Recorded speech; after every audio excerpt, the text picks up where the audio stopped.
All right, welcome back, guys. You know, in my last video, I had shown some 1/64th die-cast cars that I was, I guess, restoring. And, you know, I showed a bunch of cars that I had gotten. So I had a few people email me and question me, hey, Gary, how in the heck did you get into those little die-cast cars? And are you still going to do model car building? And yes, I'm going to do model car building. This just, right now, the time that I have, this was just a simple, you know, replace some of that void of model not building. And it gave me something else to do. And that's what I was looking for. And so I got now into this little hobby of these die-cast cars.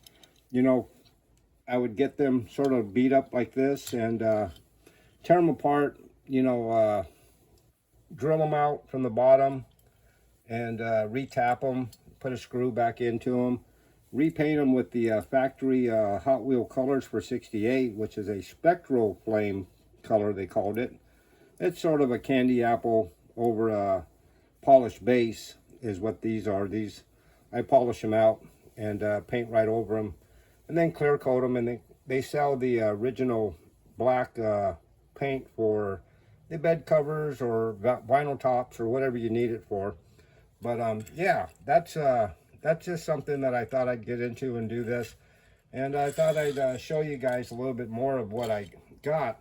You know, for a long time when I thought of Hot Wheels or die-cast cars, I thought of these type of cars that you find at Walmart or drugstores, you know, anywhere that they have an aisle that they might shove a bunch of $1.98 cars on. And once in a while I would thumb through them, but nothing ever really caught my eye. So I never really thought about doing these cars. But then I ran into a company called Greenlight, and they did this 64 Gypsy Rose. I almost said GMC. 64 Impala Gypsy Rose. And this was a car a buddy of mine, Walt Prey, painted way back in the early 70s. And when I saw this car, I thought, man, I got to have that car. So I picked it up.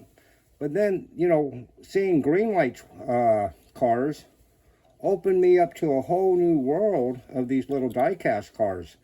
The next one I found was a company called Auto World. And, you know, anyone that makes a 66 or 65 Impala anything, I'm going to buy it. And I saw this, and I thought, man, that is too cool not to buy.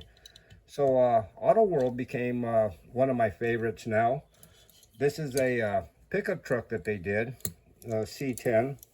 You can see the detail all up in the grill and the rear end on these cars. These are known as premiums, as opposed to the $2 Hot Wheel or Matchbox or whatever that you could find. These are a little bit more expensive, but they're super nice. They're well worth having if you're going to have a collection like this. They did this 64 Pontiac, and yeah, I saw this and I just had to have it. So there you go. You got Auto World and Greenlight, and I never really gave Johnny Lightning a second look until I saw this 58 Impala. And then I realized they had a whole line of really nicely accurate looking detailed cars. Here's another Johnny Lightning.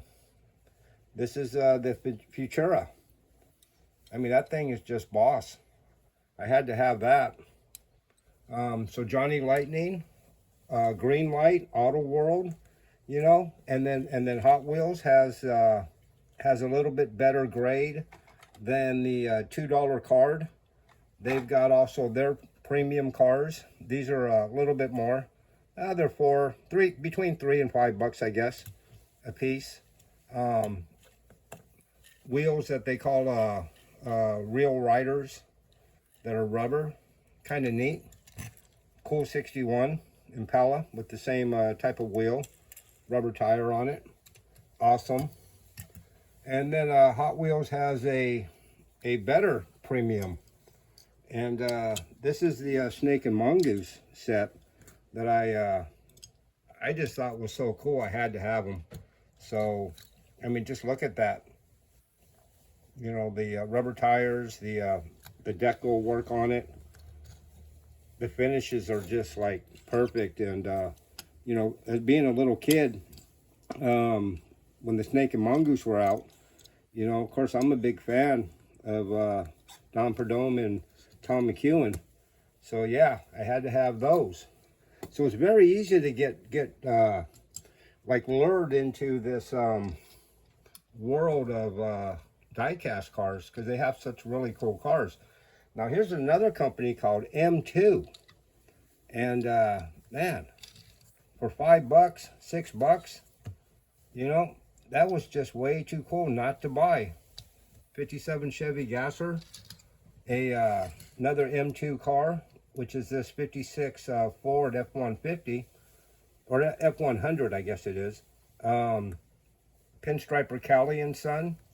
It's a, I guess, a series of cars that they did with his name on it. Now, Cali was a pinstriper when I was a kid. He pinstriped my 57 Chevy when I was like 16 years old. So when I saw that Cali logo, I had to have that.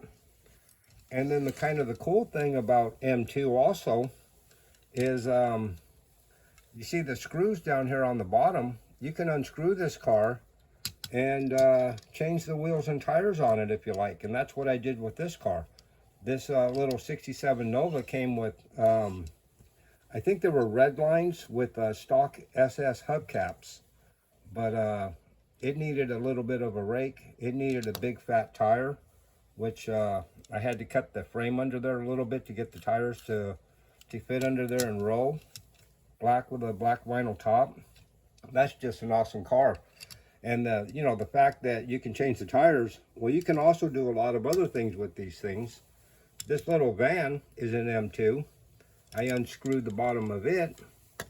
I stripped the paint off of it because it was blue, and repainted it to my liking, which is Hot Wheels antifreeze with some candy green fadeaways on the side. I don't know if you can see that. And then I found a decal in my decal box. That's from the Stones, Woods, and Cook Willys car. And then I clear coated it all, put it back together again, painted the interior white, did a little bit of chrome trim in there, put a rat pink little silhouette on the front of this thing, and now I can call it mine. You know, one of one in the whole wide world.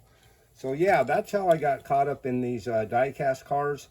I'm still going to buy more of these things and take them apart and paint them, and I'll share them with you guys as I do it. And I'll try to mix in a little model car stuff here and there until I get tired of this, and then we'll go right back full speed into the model car stuff, because I've got a lot of projects that I would like to see done. But yeah, for those guys that had the question, how in the heck did you get into 64th die-cast cars? That's what happened. You can blame it all on a channel called Diecast Resurrection. That guy, he's not making videos anymore. I wish he was, because I really enjoyed watching his videos, but he was diecast restoring cars, and he got me hooked. So anyways, guys, if you like this stuff, give me a like, leave me a comment, and sub me if you haven't, and I will definitely see you on the next one. Next one, we'll do a spotlight for the subscribers, and I will see you then. All right, thanks.